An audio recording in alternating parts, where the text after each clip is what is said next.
Assalamualaikum warahmatullahi wabarakatuh. Perkenalkan, nama saya Alia Fakri dengan NIM 231412001. Saya dari kelas B Mikrobiologi Industri.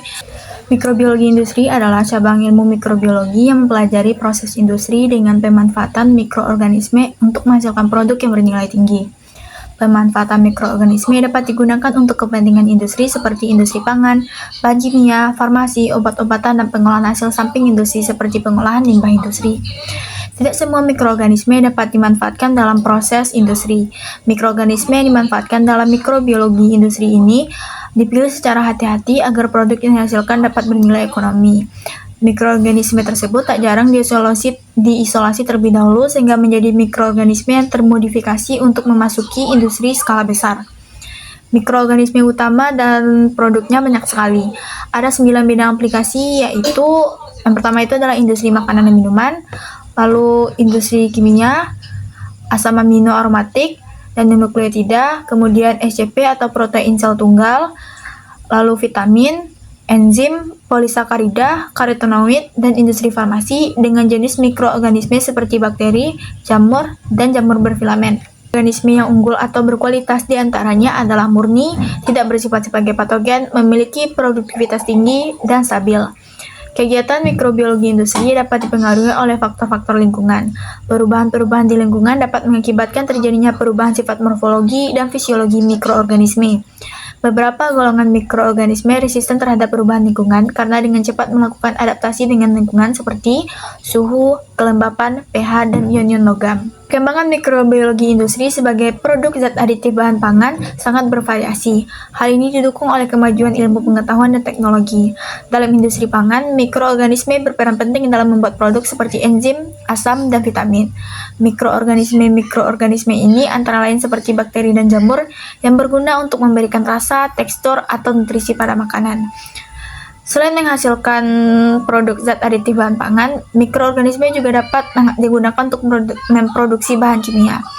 Bahan kimia dapat dihasilkan diantaranya adalah seperti etanol, aseton, butanol, polisakarida, dan asam sitrat. Cara pengolahannya dinilai lebih ramah lingkungan dibandingkan dengan cara tradisional. Dengan ilmu pengetahuan yang makin berkembang, zat aditif bahan pangan dan bahan kimia dapat terus ditingkatkan untuk memenuhi berbagai kehidupan manusia dan mempermudah pekerjaan manusia. Baik, mikroorganisme yang pertama kali yang dibahas adalah Culiferomyces marcianus URM 7404 untuk produksi bahan kimia bioetanol dari whey keju atau dari limbah. Whey diperoleh setelah produksi keju. Lagi Culiferomyces marcianus URM 7404 diuji sebagai agen pengendorong fermentasi dan kemudian diidentifikasi dan dimasukkan ke dalam koleksi kultur Mycotecca URM. Mikroorganisme ini diperbanyak dengan kentang. Teknik isolasi lebih lengkapnya dimulai dengan pengambilan sampel dari sumber sampel whey keju yang merupakan produk sampingan yang memiliki kandungan laktosa tinggi. Sampel kemudian diencerkan dengan pengenceran serial jika sampel memiliki konsentrasi tinggi dengan larutan buffer steril seperti pepton atau salin. Sampel kemudian ditanam pada media selektif yeast ekstrak pectum dextrose (EPD) yang menyediakan nutrisi yang memungkinkan pertumbuhan optimal lagi. Setelah itu, sampel diinkubasi pada suhu yang sesuai sekitar 30-37 derajat Celcius selama 24-48 jam atau 2 hari. Koloni ragi akan tumbuh di media padat yang berwarna krem atau putih. Langkah terakhir yaitu isolasi koloni tunggal. Koloni yang terlihat berbeda diambil dengan teknik stacking atau teknik pelat garis untuk memperoleh kultur murni. Morfologi dari ragi Culiferomyces marcianus URM 7404 memiliki bentuk sel bulat atau oval, ukuran sel 3-8 mikrometer. Ragi ini berkembang biak atau bereproduksi dengan cara vegetatif melalui pembelahan dan memilagi warna putih atau krem. Identifikasi molekuler dari Culiferomyces marcianus URM 7404 yaitu yang pertama itu adalah DNA genetik. Penggunaan PCR atau polymerase chain reaction untuk menambah bagian tertentu dari DNA mikroorganisme ini. Selain menambah amplifikasi, kemudian urutan DNA dianalisis untuk memastikan spesies ragi tersebut. Yang kedua adalah profil genetik. Penggunaan sekuens DNA untuk membandingkan dengan spesies lain. Kemudian dilakukan identifikasi gen yang terkait dengan metabolisme. Yang ketiga adalah karakteristik metabolik. Mikroorganisme ini dapat menfermentasi laktosa sehingga dapat diidentifikasi dengan pengujian metabolisme laktosa dalam media fermentasi. Ujian biokimia yang digunakan adalah pengujian kemampuan fermentasi laktosa untuk mengetahui apakah mikroorganisme ini dapat menfermentasi laktosa sebagai sumber karbon.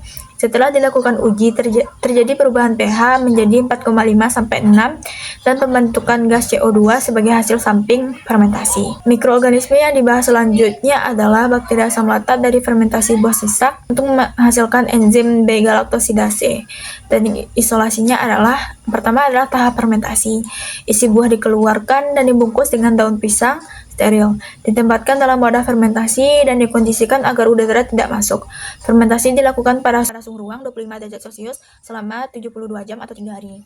Kemudian hasil fermentasi ditimbang sebanyak 5 gram, dimasukkan ke dalam 45 ml MRSB, lalu dihomogenkan sehingga didapatkan pengenceran 10⁻⁻1. Kemudian diinkubasi selama 24 jam pada suhu 37 derajat Celcius. Setelah inkubasi, sampel diencerkan menggunakan media peptometer hingga pengenceran 10⁻⁹. Dari pengenceran 10⁻⁹ diambil 10 mikroliter sampel dan ditanam dengan metode sebar pada cawan Petri yang telah berisi media MRS agar. Kemudian diletakkan dengan Drugalska yang sebelumnya disterilkan dengan alkohol dan dibakar dengan bunsen lalu diangin-anginkan. Inokulum disimpan dalam anaerob jar, kemudian diinkubasi dalam inkubator selama 48 jam pada suhu 37 derajat Celcius dan dilakukan pengkodean Petri dish dengan menandai masing-masing Petri dish. Setelah 48 jam, tinggal koloni yang mencirikan bakteri asam laktat, yaitu bulat licin berwarna putih, dipindahkan ke media MRS agar untuk pemurnian koloni dengan metode Schrick, yaitu dengan menggunakan jarum OC, kemudian diinkubasi selama 24 jam pada suhu 37 derajat Celcius. Hasil pengenceran yang ditanamkan ke medium MRSA dalam cawan Petri hanya hasil pengenceran 10⁻⁷ sampai 10⁻⁹ karena terlalu banyak koloni yang terdapat dalam hasil pengenceran 10⁻⁻1 sampai 10⁻⁻6. Identifikasi morfologi memiliki ciri koloni bakteri asam laktat terbaik, yaitu koloni yang berbentuk licin, bulat, berwarna putih susu, dan cembung. Identifikasi molekuler yang dilakukan adalah uji aktivitas enzim beta-laktosidase sebanyak 1000 mikroliter buffer fosfat, 0,1 molar, pH 7, dan 100 mikroliter enzim direaksikan dalam tabung reaksi dan diinkubasi selama 15 menit pada suhu 37 derajat Celcius. Kemudian 200 mikroliter O-nitrifonil B-degalactopyranosida ONPGAL 4 mg per mili ditambahkan dan diinkubasi selama 15 menit pada suhu 37 derajat Celcius. Pada menit ke-15 dilakukan penambahan 1000 mikroliter Na2CO3 atau natrium karbonat 1 molar. Spektrofotometer UV vis pada panjang gelombang 420 nanometer digunakan untuk melakukan analisis terhadap larutan yang dihasilkan. Uji biokimia yang dilakukan adalah uji aktivitas enzim beta-galaktosidase dihasilkan rentang nilai konsentrasi 0 sampai 2,5 mm dengan tujuan untuk menentukan kadar enzim pada isolat bakteri asam laktat yang akan diuji. Nilai uji yang didapat dari isolat BAL lebih kecil daripada aktivitas enzim pembanding, yaitu 0,776 U per mili, isolat SM6 0,292 U per mili, menghasilkan nilai aktivitas tertinggi enzim beta-laktosidase. Sedangkan isolat SM3 0,232 U per mili menghasilkan nilai aktivitas terendah enzim beta-laktosidase. Lactobacillus plantarum digunakan sebagai bakteri pembanding dalam penelitian ini. Kimia berikutnya yaitu uji kadar protein enzim beta-laktosidase isolat bakteri SM6 menunjukkan konsentrasi protein tertinggi dengan nilai rata-rata kadar protein yaitu 0,8092 mg per mili. Sementara isolat bakteri SM3 menunjukkan nilai kadar protein yang paling rendah yaitu 0,6690 mg per mili. Nilai kadar protein K6 isolat lebih rendah apabila dibandingkan dengan kadar protein L plantarum. Metode induksi atau stres lingkungan digunakan untuk meningkatkan produksi senyawa tertentu dari mikroorganisme tertentu dengan memanipulasi kondisi lingkungan.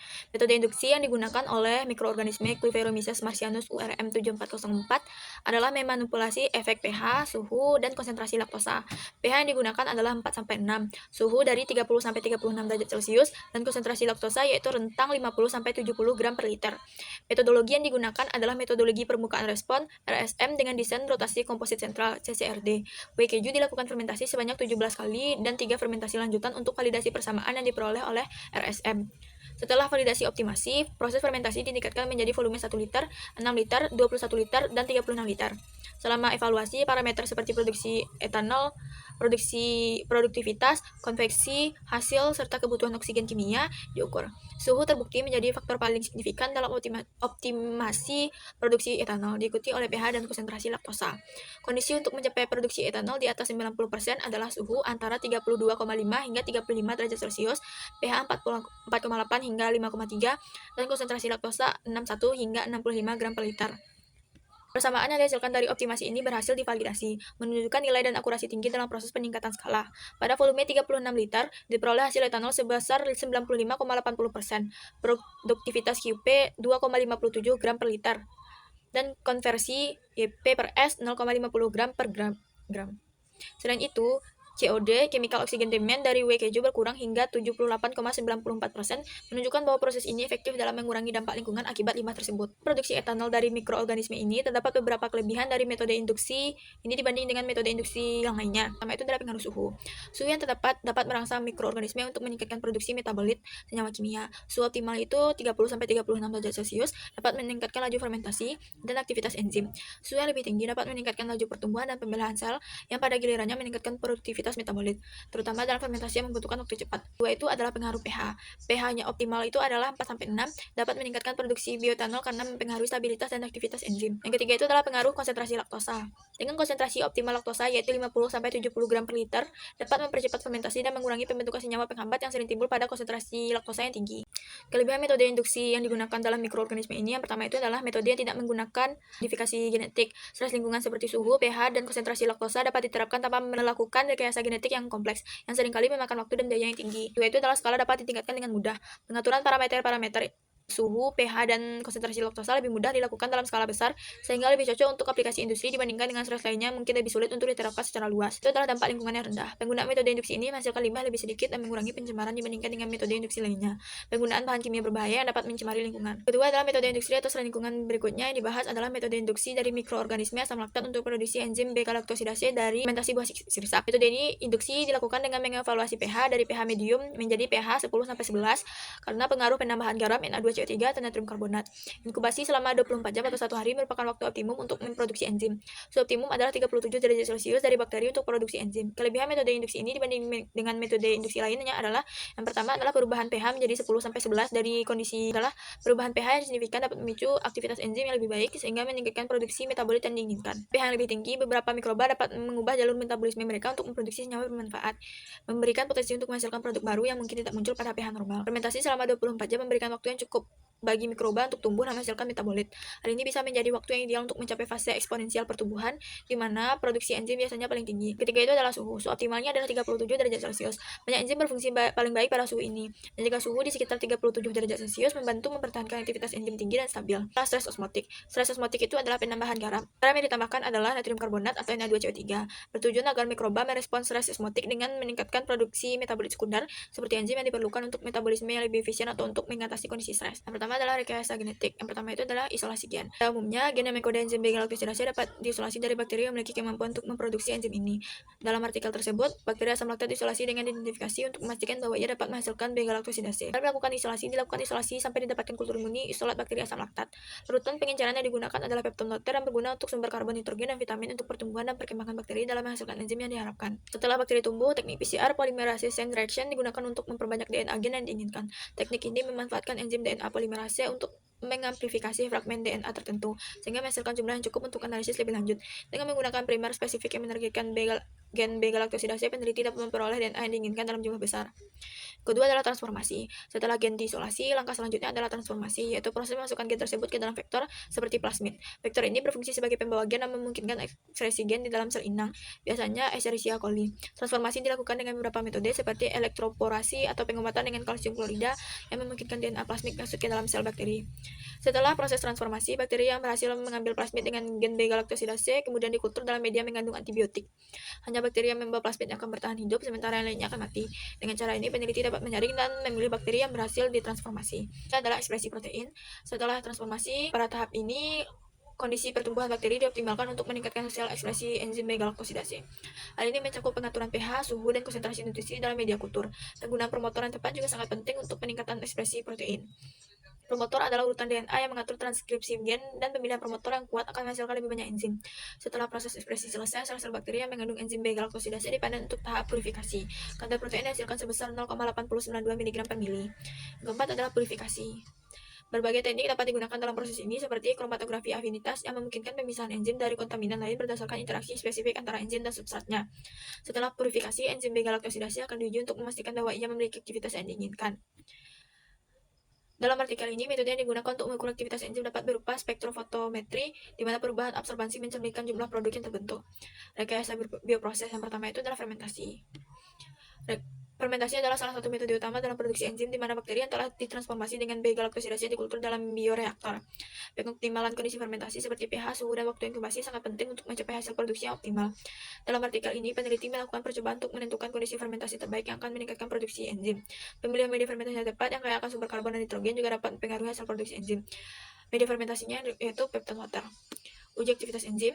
Setelah proses fermentasi selesai, uji ini bertujuan untuk menentukan seberapa efektif enzim beta-laktosidase dalam mengkatalis reaksi tertentu. Dalam industri, enzim ini sering digunakan untuk memecah laktosa menjadi glukosa dan galaktosa, yang sangat bermanfaat bagi individu yang intoleran terhadap laktosa. Yang ketiga itu adalah aplikasi. Enzim beta-laktosidase memiliki berbagai aplikasi di industri, terutama dalam produksi makanan dan minuman. Salah satu aplikasi utamanya adalah dalam pembuatan susu rendah laktosa, yang sangat dibutuhkan dalam konsumen yang mengalami intoleransi laktosa. Dengan menggunakan enzim ini, produsen dapat memecah laktosa menjadi glukosa dan galaktosa sehingga produk akhir lebih mudah dicerna. Kemudian skalabilitas. Salah satu tantangan dalam rekayasa bioproses adalah skalabilitas. Setelah berhasil mengembangkan proses produksi enzim di laboratorium, penting untuk mempertimbangkan bagaimana proses tersebut dapat diterapkan secara komersial. Hal ini melibatkan evaluasi biaya produksi, ketersediaan bahan baku, dan keberlanjutan proses. Dengan aplikasi yang luas dalam industri makanan, minuman, dan farmasi, enzim beta-laktosidase merupakan contoh nyata bagaimana penelitian dalam rekayasa genetik dan bioproses dapat memberikan dampak signifikan terhadap kehidupan sehari-hari. Penelitian lebih lanjut dan pengembangan teknologi akan terus mendorong inovasi dalam produksi enzim dan aplikasinya di masa depan.